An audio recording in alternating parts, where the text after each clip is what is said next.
So I'll start. Well, let's crack on. So, welcome everybody to Democracy for Sale, and I am really, really psyched to be joined today by the brilliant journalist and editor of Amy Westervelt. She's the founder of the award-winning climate investigative outlet Drilled, and the podcast is absolutely brilliant, and the Critical Frequencies podcast network as well. Amy's work, she constantly exposes what I see as the kind of deep ties between fossil fuel interests, that whole kind of climate world, increasingly, I think, authoritarian politics and this kind of the kind of global machine of influence in the think tank world that props it up.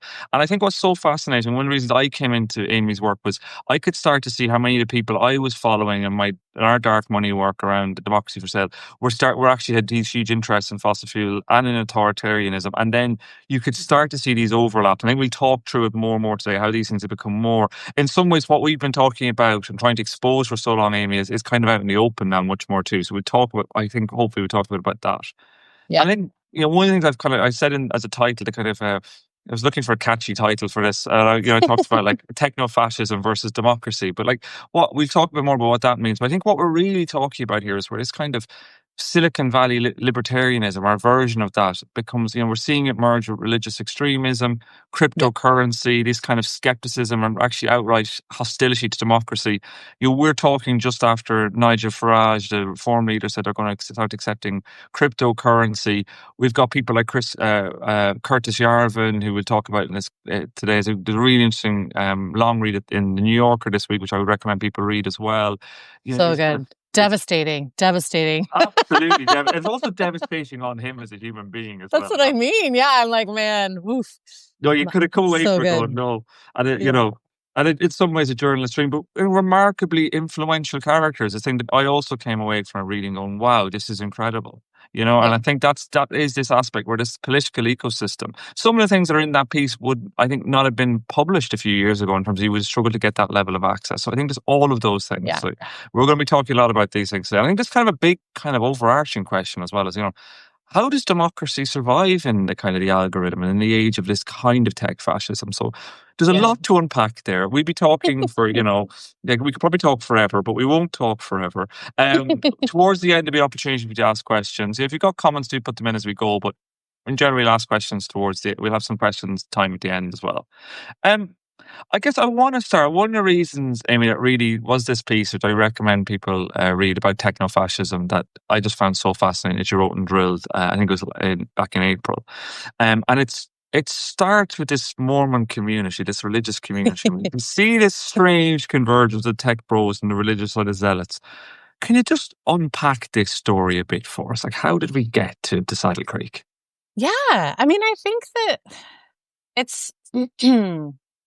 in this weird way, I mean, this is such a classic tech bro thing, right? They love to be like, we're disrupting this old thing and we're providing a new way forward while all just repeating something that is very, very old. And in this case, I feel like they are embracing really a lot of the ideas that are involved in end days religious beliefs where, they're a special chosen people.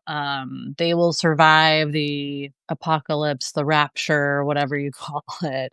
They will go on to, some new planet or realm.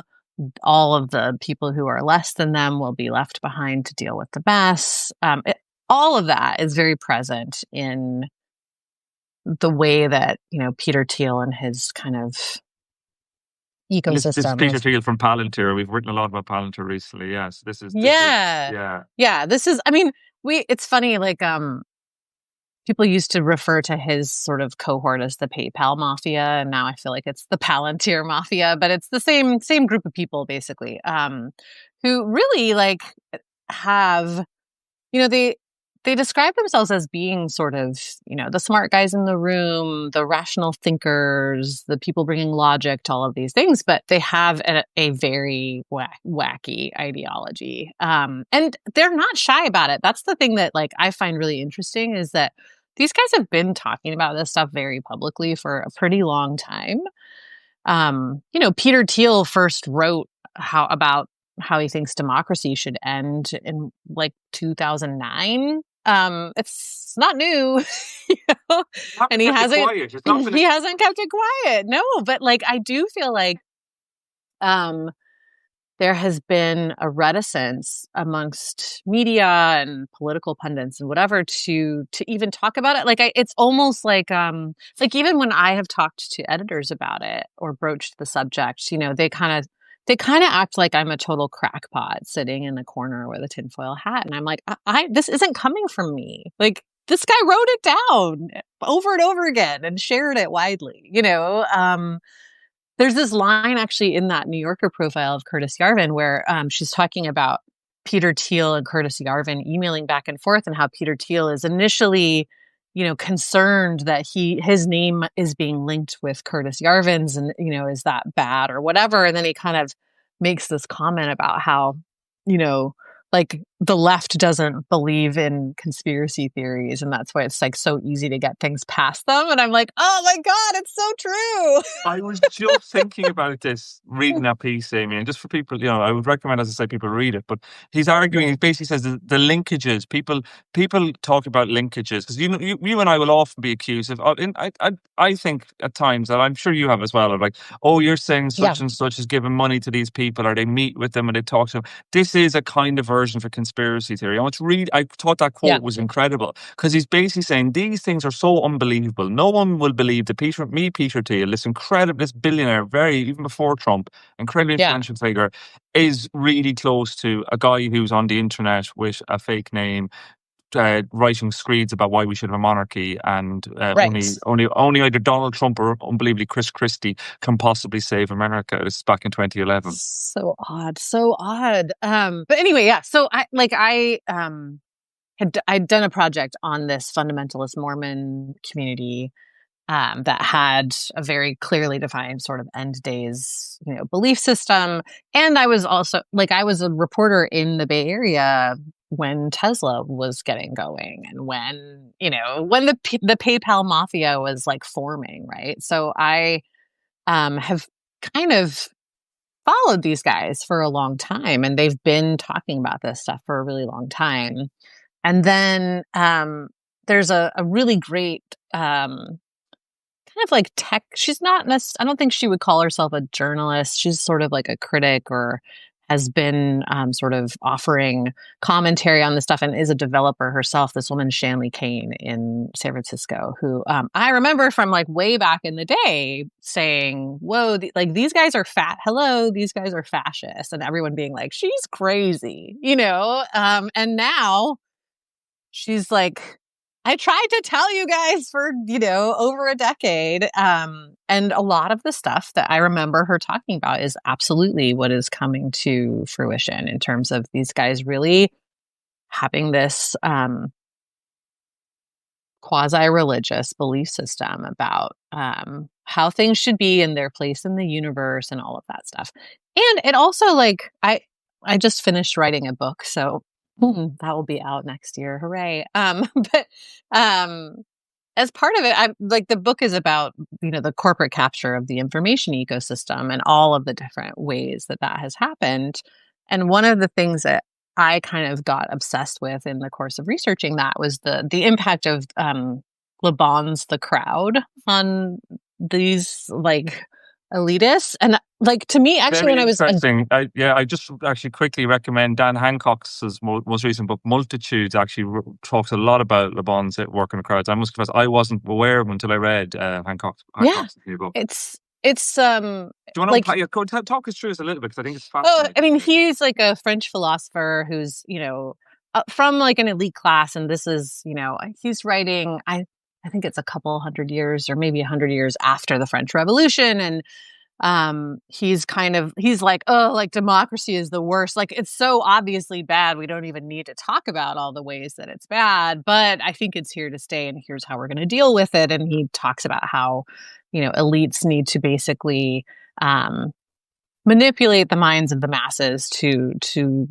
go along with their goals and plans and whatever. And he is very disparaging of the public as, sort of these unwashed masses and these, wild, uncontrolled mobs and this, that, and the other. It's so everything Curtis Yarvin says feels to me like it's lifted directly from Le Bon. I was surprised that the New Yorker didn't mention it, because some of the stuff he said, I mean, it's like a direct quote from that book, and we know that, like, Hitler was a big reader of that book. All the Rockefellers, Friends with Mussolini, actually. They were pen pals together, actually.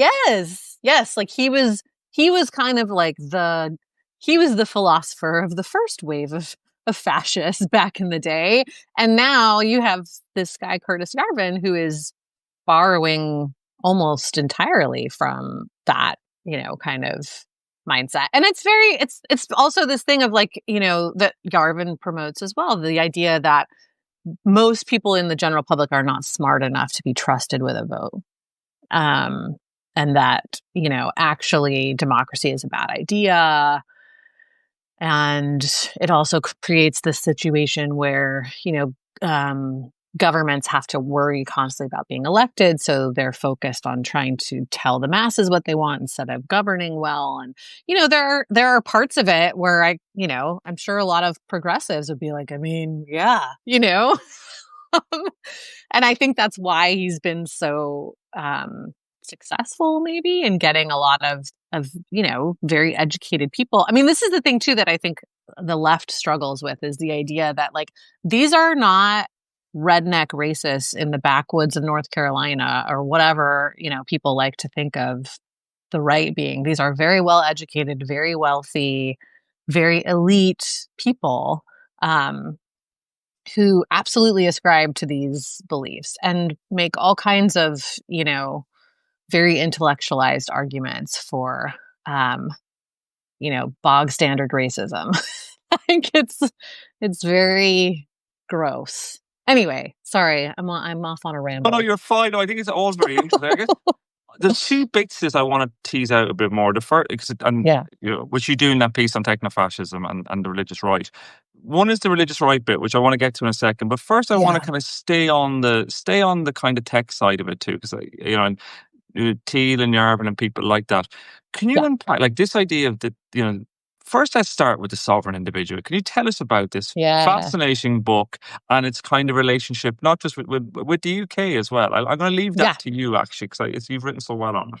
It's so interesting to me. So Peter Thiel references this book all the time, called The Sovereign Individual. It was written by Jacob Rees-Mogg's dad. He's the editor of the Times as well. William Rees-Mogg was the editor of the Times for many years. Yeah, and in partnership with a U.S. investor whose name I'm now blanking on, but anyway, The Sovereign Individual, and they really lay out this whole idea that there is no such thing as the common good, the public good. That this is a myth that people have created to justify policies that they want. That again, democracy is bad. Some people are better than others. Some people should be in charge and some people shouldn't, and that's just how it is.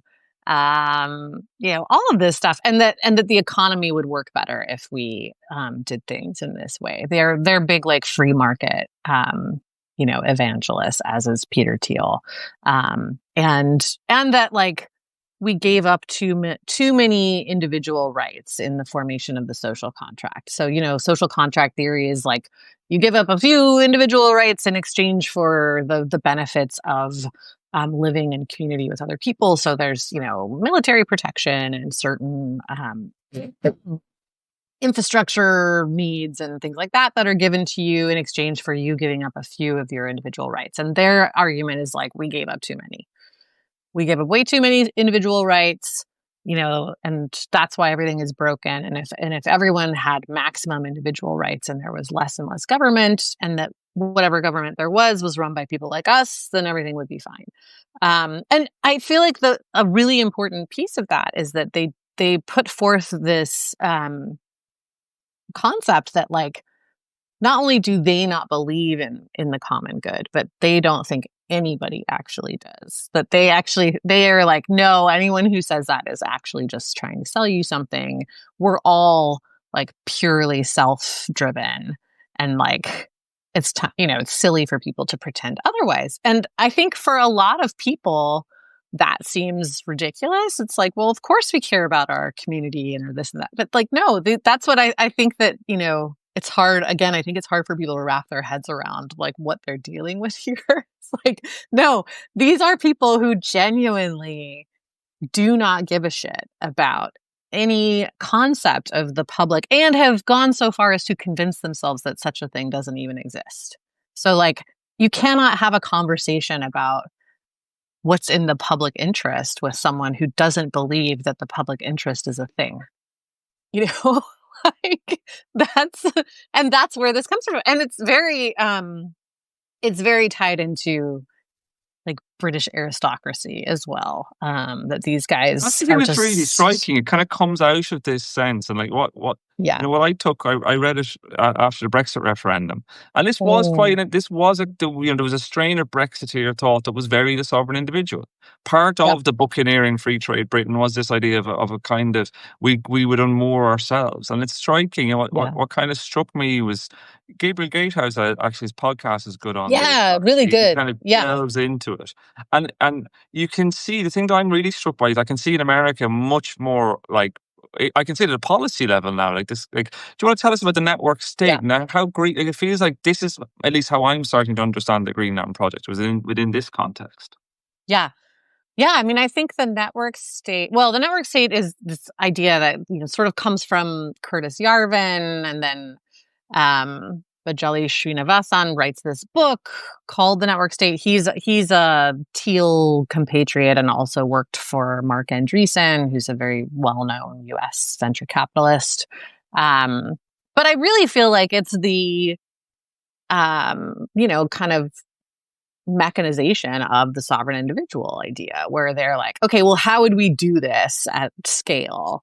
Well, we would need to create a bunch of smaller sovereign states that are all run by startup CEOs. So that's the idea, is like, basically we have a bunch of, it's like, forget countries, forget governments. We just have companies dealing with each other. And if people don't like the current company state that they live in, they can move to another company state.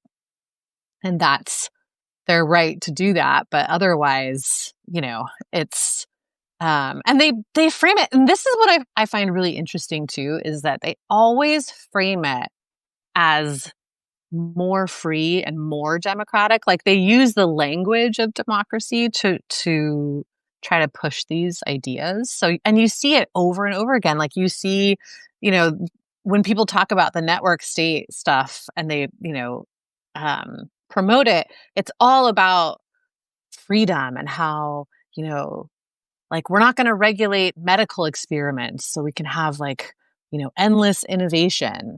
That's a big one for them, because they're all trying to, literally, they are trying to figure out how to get around death. They have been for decades. Like, that's been a huge project of the Silicon Valley bros forever. And I'm just like, okay,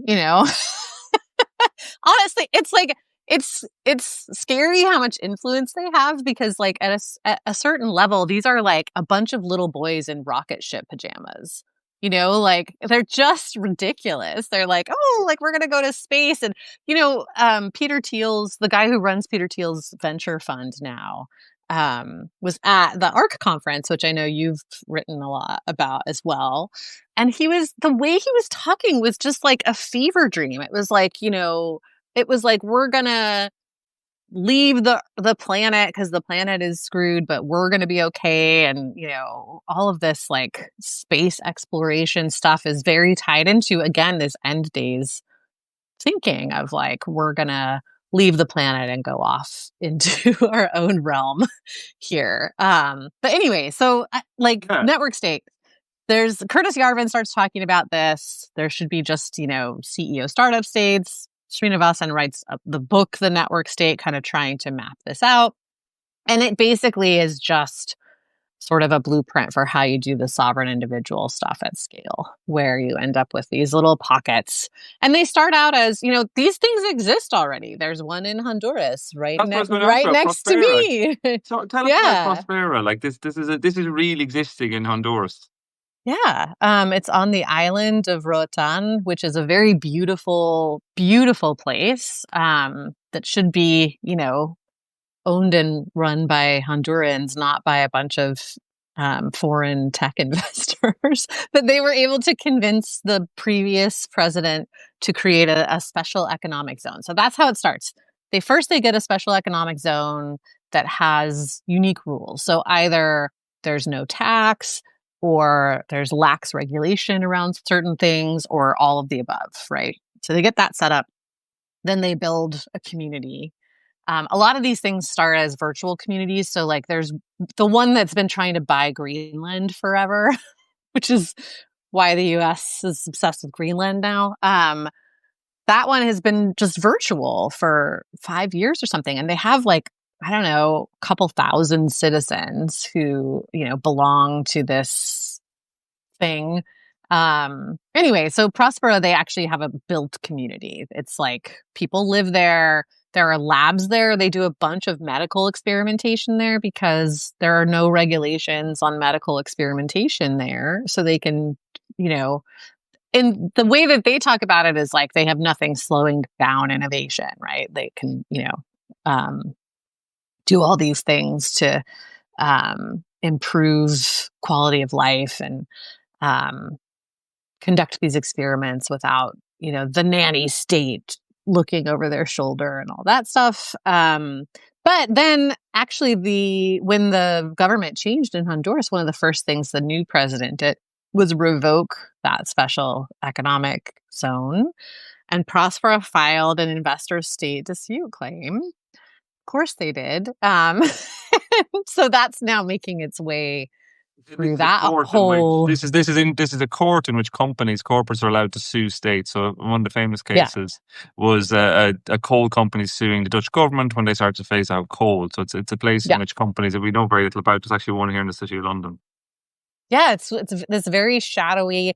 It's like a quasi legal network. They're not. None of them are actual. Actually have like a legal authority, but they're governed by free trade agreements. There's a clause in most free trade agreements that says that, they will submit to these arbitration proceedings if a company feels like the government has significantly changed the math for them in a way that damages their investments. And it was created, ostensibly, like the excuse given for it always is like, well, what if like you open up a factory in Latin America and then like a dictator comes in and seizes all, foreign owned property or whatever, right? That is very rare. Usually it's just used by companies who don't like the way that policy is going. It's like their backup plan for, if democracy actually works, then they have a fail safe. Anyway, so yeah, Prospera filed one of these. So that's ongoing. Now there's this like crossover into my other favorite universe, and I know one of yours as well, the Atlas Network, because this woman, Magat Wade, who runs the Center for African Prosperity, which is part of the Atlas Network, has announced just don't spool the Atlas Network is this constellation of kind of think tanks, neoliberal think tanks, often don't declare their donors. Huge constellation. Groups in the UK, like the Institute of Economic Affairs, are part of it, but then there's all this huge network around the world. Very influential.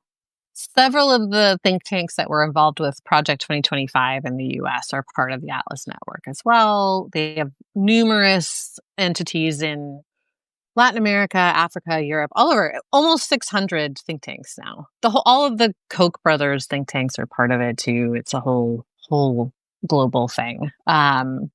But yeah, this woman who works with them has now announced that she's going to build Prospera Africa. So she's all in. She's in all the Prospera promotional videos, and it's fascinating. It's just, you've written well on it. I can see there's some good comments there. I see Lucy and Simon talking about Nafaz Ahmed. Byline Times has done work on this. Quinn Slagodian's books are very good as well. Actually, we had Quinn. I interviewed Quinn for Democracy for Sale recently about Hayek's Bastard, so I'd recommend them too. One place I kind of find myself wanting to talk about with you as well is about cryptocurrency. Even for what the Trump administration in many respects is it constantly you are like, oh wow, you are doing all of this, you are doing it. But the bit I cannot get over in some respects is the way in which They're devaluing the dollar to make they're room for crypto. Yeah. and Trump personally benefits from it. Trump Yeah. personally is benefiting from these, like, Yeah. it makes the kind of corruption even I've reported on in the past look like such small beer. Like he has these meme coins which you can't actually sell. He's made an estimated $700 million so far. And what this bit that's interesting to me is that the cryptocurrency world also sees Trump as their vehicle. Like David Bailey, very influential in that world, has called Trump as a vessel for Bitcoin. Like there seems to be this, the Justin Sun case, which is really worth looking at. He's bought like millions of Trump's coins, and then the FCC delays its case looking into him. Like we can see, it looks like this. Am I wrong in saying that, like, what the kind of products that underpin these kind of tech regimes, which is, and things like cryptocurrency, have just put such rocket boosters into the potential for corruption, like really just change the game in a way that I don't think any of us have really, really reckoned with yet. Yeah, completely. And again, crypto loves to wrap itself in the language of democracy, right? It's decentralized banking. It's, getting away from what do you love bankers, Peter?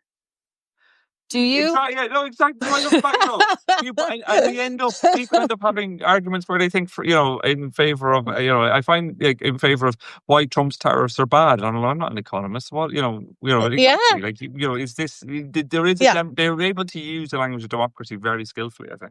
They are, yeah. So they, it's like, oh well, this is actually better for everyone. This and that and the other. But the reality is, and again, this is stuff that they have been saying for a long time. Peter Thiel has talked about it. Curtis Yarvin has talked about it. Elon Musk has talked about it openly, that like to accomplish the network state plan, first they basically have to get rid of the United States. And one of the ways that they're going to do that is to devalue the dollar and replace it globally with cryptocurrency. That's the goal. They've talked about it openly multiple times. And there's nothing democratic about it. It's just a new, monarchy is what they want to create. It's very, and like they're doing it. Like I see people talking about the tariffs and the economy and, oh my, like, what is Trump doing? Like, he's going to tank the economy. He's going to tank the stock market. He's like removing the dollar from the global economy, all this stuff. Yes, that is the goal.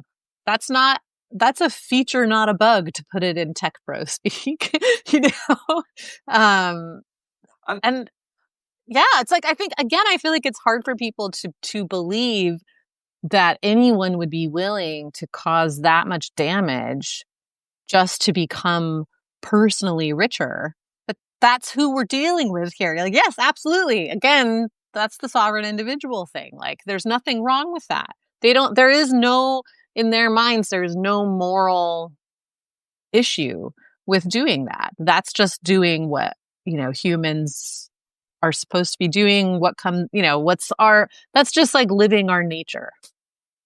And what's really striking to me is at the same time, the US, for all its faults, was actually kind of the world leader anti-corruption efforts, sanctioned more people. We had the Foreign Corrupt Practices Act, which actually is really important. We wouldn't have the aspects of bribery act here otherwise. They have all been gutted in the last few months, really quickly. It's almost impossible not to see that at the same time as we're seeing these two things happening in tandem. You're seeing, like, huge push towards crypto, huge push against any form of regulation. Like the cryptocurrency. The other thing that fascinated me is that the cryptocurrency bros seem to realize two things. One is that money mattered in politics. They realized they hated Biden because he was regulating them or looking to regulate them more. And they started putting money into politics, and they realized that compared to, like, whereas even lots of rich people go $30 million, that's a lot of money. These crypto bros, they made a lot of money fast. They realized, I was really struck. I was in Ohio visiting family last summer, and Sherrod Brown was a candidate there. I think was on this is a Democratic politician who was on the committee that was looking into crypto. The amount of adverts on TV against him funded by the crypto industry was incredible and successful. Yeah. And that is the bit, I think they really realized that, like, it feels to me that, like, in one way as well, these people have realized that the kind of things that we've been writing about how democracy can be bought and sold, they realize that's the way to capture it completely and then move past it. Well, and they also built their whole own information ecosystem that they control. I mean, that's a huge thing too. Like these guys, I feel like something that they talk about a lot, actually, they really have an issue with the fact that the only group that gets a special call out in the First Amendment, right, is the press. They do not like the media. It irritates them that like there's this group that has this, power or influence that they don't have. And they have very deliberately set about creating an alternative system that, by the way, also erodes the financial stability and credibility of the media that existed before. And again, they wrap it in the language of democracy and freedom. They talk about the internet and digital comms as akin to the printing press in terms of democratizing access and information and all of this stuff. And they talk about this is where you get all the arguments where like any regulation of social media is censorship, right? And even though like the way that most digital platforms operate now, they don't have any of the responsibilities that a traditional publisher has to, be accurate or fair or any of these things. Like they have no liability for that whatsoever. So what they're actually worried about is just that it might cost them money to adhere to these regulations. It's not a free speech thing, but they wrap it in the language of this stuff, right? And then at the same time have built this huge ecosystem that is like drawing a lot of attention. There was that chart in there was like a Media Matters report in March where they tried to sort of illustrate the size of the audience in sort of the right-wing media ecosystem versus anything that would be considered left of center. And it was like 95% of those larger bubbles were not any kind of traditional media brand or media channel. It was all, podcasts, YouTube, newsletters, Substacks, and like obviously like you and I are part of that as well. Like we're have gone off and done our own things for various reasons, but yeah, it's like the same people that are pushing crypto and that are pushing against democracy are the people that control and own most of the information ecosystem at this point too. So it's been really smart. They've got the lobbying and advertising locked up, and then they've got all of the information channels. Like most of the disinformation is flowing through Facebook and YouTube. Well, who owns those? Like, we want somebody who can control them. And I think that's a really important point. I think one of the things I'm finding myself more and more thinking about is that it's the idea of attention. Like that money in politics used to be the traditional way we could try and figure out how influence worked. These people do realize that attention really matters, and those people who can control attention, Elon Musk being a really good example of it. He can shine attention on somebody. I often say, like, what was more influential in the 2024 presidential election? The $300 million, give or take, that Elon Musk gave to Trump and the Republicans, or how Elon Musk used X? I think there's basically a contest, and the way he used X doesn't appear on any corporate filings, doesn't appear in US election returns, etc. And I think this is a really important bit. Just segueing back to Britain for a second. What do you make of someone like Nigel Farage saying now that we're going to start taking donations in Bitcoin? Like, is it just is it opportunism, or do you think this is part of this wider ideological current that you're seeing in the US?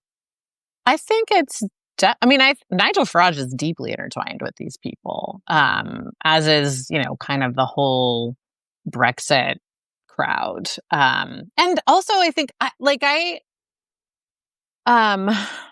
think that there's a way that some folks in Britain are not seeing the way that American organizations are very cynically coming in and running the same playbook there. So you've got Palantir in the NHS, right, which you've done a bunch of stuff on.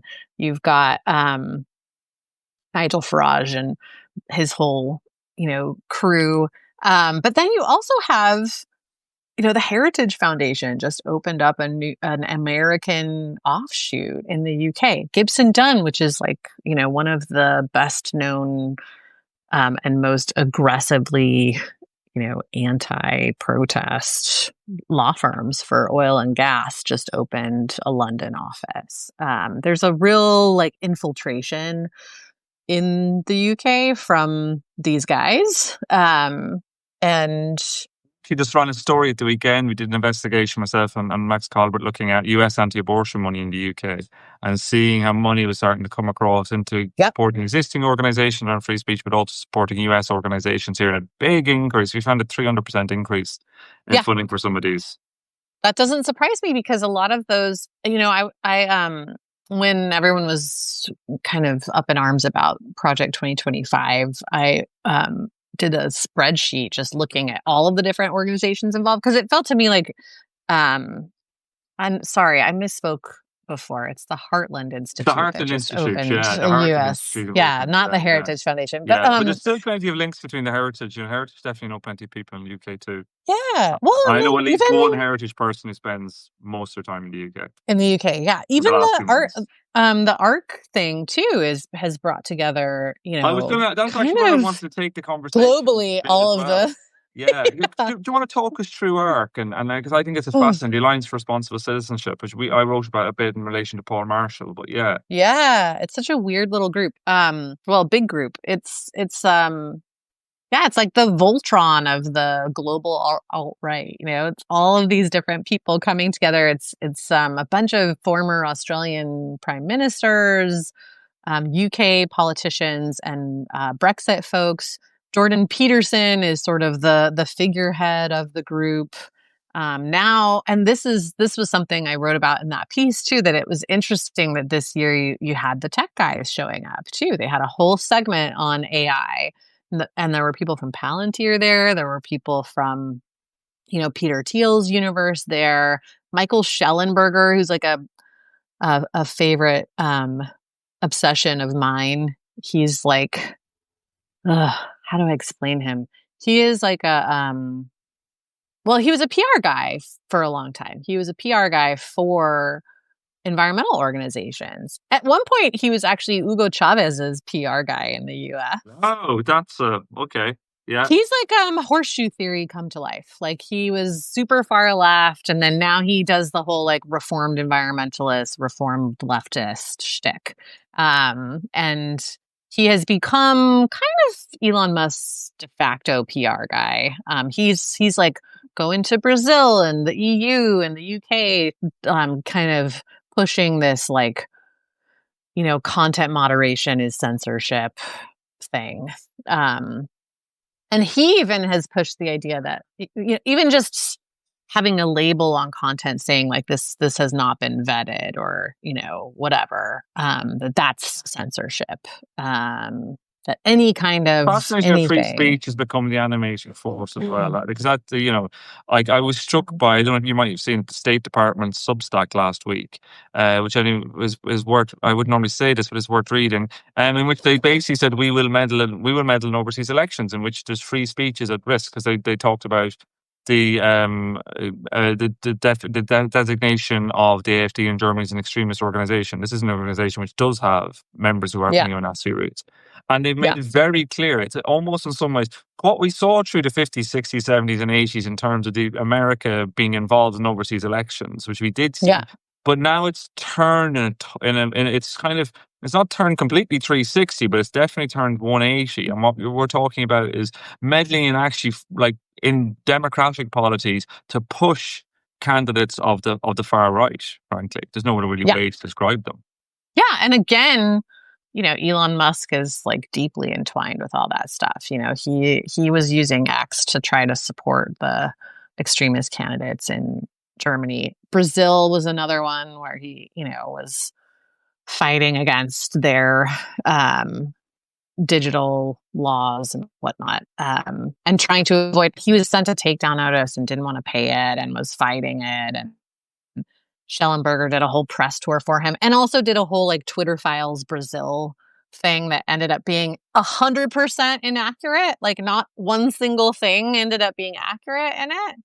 But it did what it was intended to do, which is get all of like the Bolsonaro supporters being like, yeah, Lula's censoring people. And, anyway, so yeah, Schellenberger is in ARC as well. Paul Marshall, you mentioned, So I was going to GB mention, it's News very interesting. So guy. Paul Marshall, who bankrolls GB News, who owns the Spectator, who tried to bid for the Telegraph, he is heavily funded ARC, and I think there's certainly, Yeah, there's certainly what we're seeing, at least in the UK, is this. Although religion is actually really not part of public life in the UK, you are seeing a kind of element of evangelical Christianity around yeah, places like Holy Trinity, Brompton, and other churches that have a lot of sway into politics and are using, again, I think what we're seeing, which is so fascinating, is outside of the kind of party political structures that we've always seen and the way you might trace influence and money. I think me and you were probably both of us started seeing that quite early in terms of looking at these think tanks and looking at academies, looking at yeah, universities, looking at these third parties that aren't necessarily political parties and how they right. influence our politics. But that feels to me like that's really got rocket boosters on it now. Yes, 100%. Yeah. And, you mentioned the anti-abortion money. That was the thing that really jumped out to me looking at, so I did this spreadsheet of the Project 2025 organizations and tried to like just look at, who was working at different ones and how they crossed over and who funded what and what funders were funding like multiple of them and all of that kind of stuff. And it was very, very clear that in the US there were a number of organizations that were really criminalizing abortion was the only thing that they were working on. And now that they have more or less won that fight, you can see them like scrambling for a new issue because how are they going to keep that money flowing in? You don't get to a point as an organization where you're getting $20 million a year and then go, oh, job done. We're just going to dismantle this machine and this, fundraising thing and go home. You look for other places. So yeah, they're going to the UK, they're going to like all kinds of other places.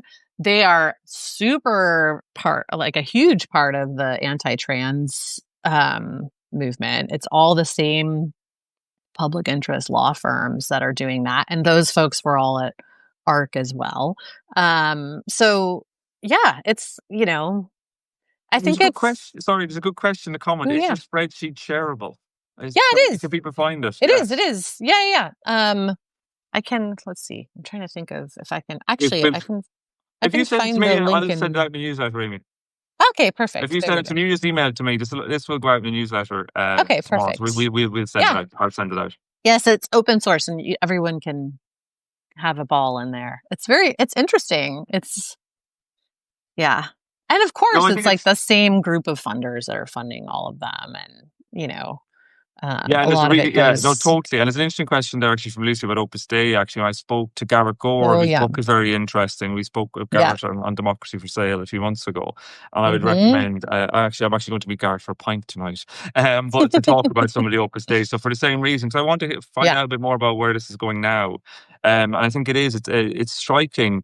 It's striking to see the overlaps between the kind of people behind Opus Dei, the very Catholic organization, people like Leonard Leo, yeah, and the Heritage Foundation, and all of this kind of yeah, constellation. I think what's really striking, listening to you, is as well as this, the extent to which I think there is this overlap in the UK, and we've been quite slow to kind of see it. We're kind of, for a bunch of reasons, yeah, I think in the UK, we're quite slow to see how other things can affect what's happening here. yeah. I think so. Yeah, I think that for whatever reason, the UK is still very trusting of the US. Stop it. We're not to be trusted. Cut it out. Um,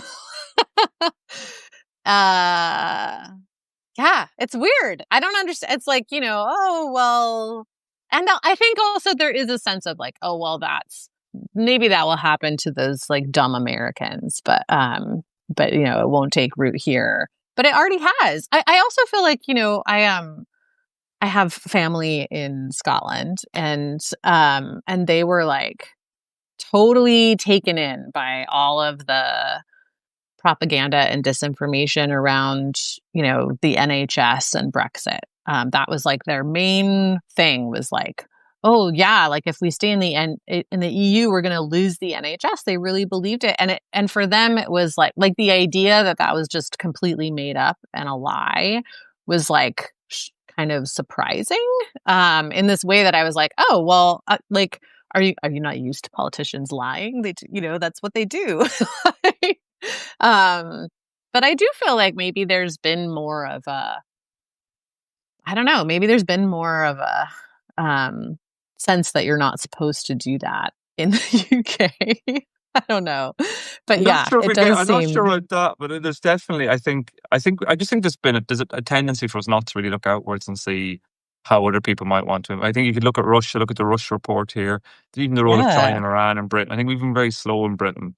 It's a question about Amy's article in New Yorker. The piece of Oh, the it's article not by me. it's Ava Kaufman, but what I will be doing is sending around some links. I'll send a link to Amy's brilliant piece in Drilled. I'll also have an honourable mention as well as the New Yorker article by Curtis Yarvin. An honourable mention because today is a big day because you're launching a new podcast about the Greenpeace Yes. slap. And slaps are something we've written a lot about at Democracy for Sale, the use of the law to silence. Yeah. Just quickly, do you want to walk us through? We'll open for questions, so people will be thinking of questions, put them in. But yeah, do you want to just talk us through that a little bit? Yeah, I mean that's another thing that's very noticeable right now, is while all these guys are yammering on about free speech, actual free speech is being eroded very quickly. And this case is a really good example. So this is like basically part of the massive overreaction to the protests at Standing Rock. The protests of the Dakota Access Pipeline, the Standing Rock protests, were seen as a real existential threat for the fossil fuel industry in the U.S.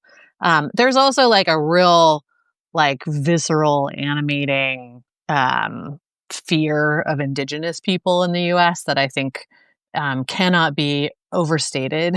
Like these guys, there's like a switch that gets triggered where they're just like, oh my God, it's, they're going to round us all up and kill us. And, it's insane. So it's kind of this huge reaction to indigenous protests, but also the fact that protest was very influential, not just in terms of the pipeline itself, which, it didn't work. The pipeline got built. They've been pumping oil for years now and making millions and millions of dollars. So the idea that they're owed damages is kind of ridiculous. But they, it's like Alexandria Ocasio-Cortez cites Standing Rock as like the reason she got into politics. It's like the thing that inspired the Green New Deal. It sort of inspired this whole new wave of activism in the US that fossil fuel companies and companies in general were not super fond of. So there's kind of been this reaction. Energy Transfer, the company that was building that pipeline, was trying to build a racketeering case against indigenous activists and Greenpeace. When they first filed that case in federal court, everyone was like, what are you talking about? Greenpeace was barely even present at Standing Rock.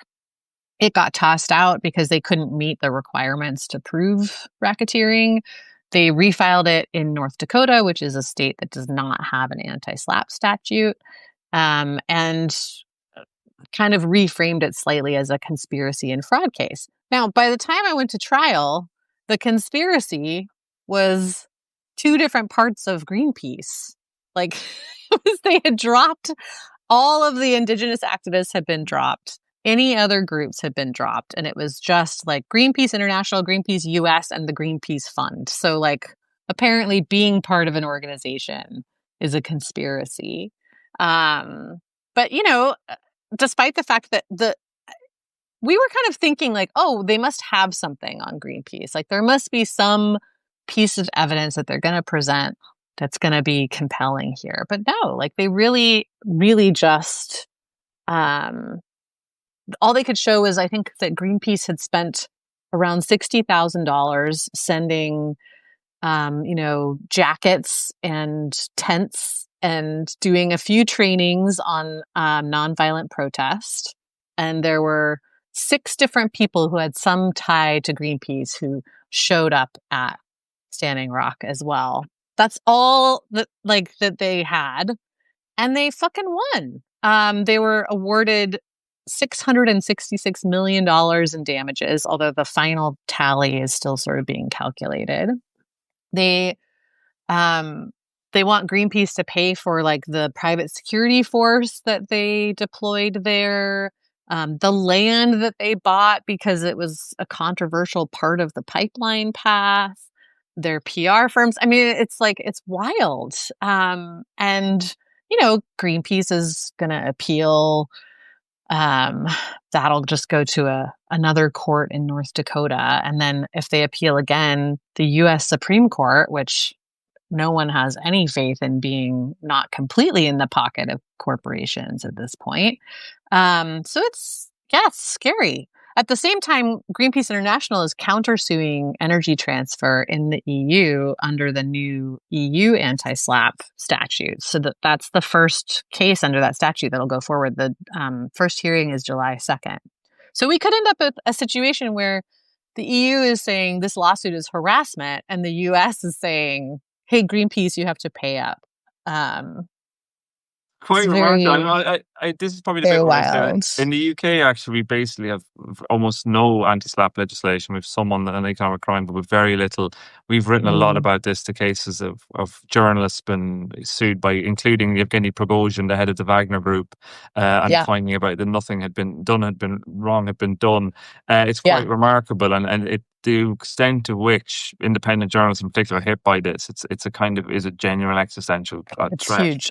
It's going to become worse in the U.S. too, because Clarence Thomas is already not, coincidentally around the time that ProPublica published various stories about him, inappropriately accepting gifts and trips and whatever else, he started talking about revisiting, Sullivan, which is this huge precedent-setting case in the U.S. that established the concept of actual malice. So you have to prove that, the journalist knew that they were lying and did it anyway, or was negligent and didn't, make any effort to check their facts, or, that kind of, you have to meet that bar in order to make a defamation claim stick against the press in the US. But they're talking about it, they want to get rid of. We spoke to David Enrick in the newsletter a few months ago as well, the New York Times journalist who's written a book, Murdering the Truth, about this. So if people want to go back into the archive, and I'll also send it out to people in the newsletter tomorrow too.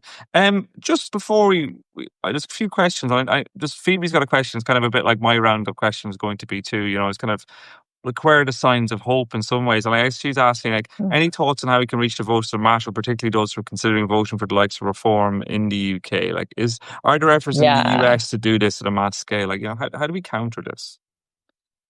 Yeah, I mean, I think that I feel like, unfortunately, I'm seeing a lot of the politics in Britain going a very similar direction in the US, and I would include the Labour Party in that. And they're really they seem to be taking a page out of the Democrats' playbook in the US, which is a very losing strategy. To me, it's look, you do not bring centrism to a fight with fascists. That's not going to work. I think that in terms of, people who might be tempted to vote for reform, I feel like actually the left has a lot better story to tell those people in terms of labor rights and looking after people and all of that kind of stuff that I don't know. I don't really know why we've kind of gotten to this place where people are sort of afraid to say radical things everyone should have a house, or people should be able to eat. I don't know. These are really basic concepts, but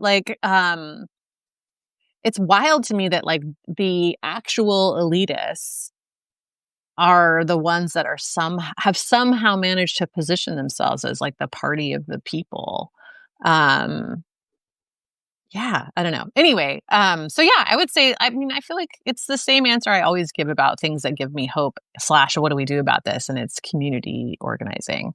You have to like start at the local level. You have to remind people that like, you know, you're a human too, and you have a lot of the same issues that they do, and you understand where they're coming from, and, you know, allow them to voice their concerns and, you know, get people organized and together. I feel like the things that I see that are somewhat hopeful are, you know, there's been an explosion in mutual aid groups in the US.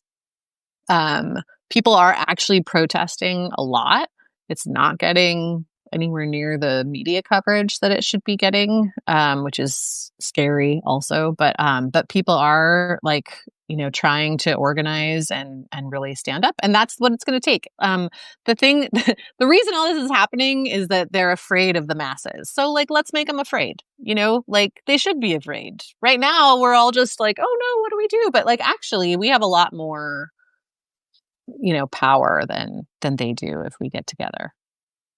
I think that's a really good place to end this conversation. I would also say, following the likes of the drill media and their podcast, I'd say following Amy's work, you know, support. Like I would say, I guess, you know, it's in my interest to say support in independent journalism. But I do think it's really important that we have as many voices as possible, and people are pulling this stuff out. And you know, we've often seen it. You know, I think it's really striking in your work. I can't wait to read your book as well, Amy. I'm really excited about it. But we've seen, you know, often we can see these threads were apparent before, and it does often take people from the margins to bring them forward. But I just want to say huge thanks to you for your work, for being here. I've really massively enjoyed this conversation, and we could have probably gone on for a few days. Yeah, I know you're about to have a power outage in Costa Rica. I am. Yeah, so we're up against the deadline. At least they planned it today, so that's good. It's not a surprise. They knew it was coming. But yeah, thank you so much, and thanks to everybody who's turned up, and thanks for all the comments and the questions. It's really appreciated, and thanks for your support for Democracy for Sale as well. It's hugely appreciated. Yay! Thank you. Talk to you soon. Thank you, guys. Have a lovely day, everybody else. Bye-bye. Take care. Bye.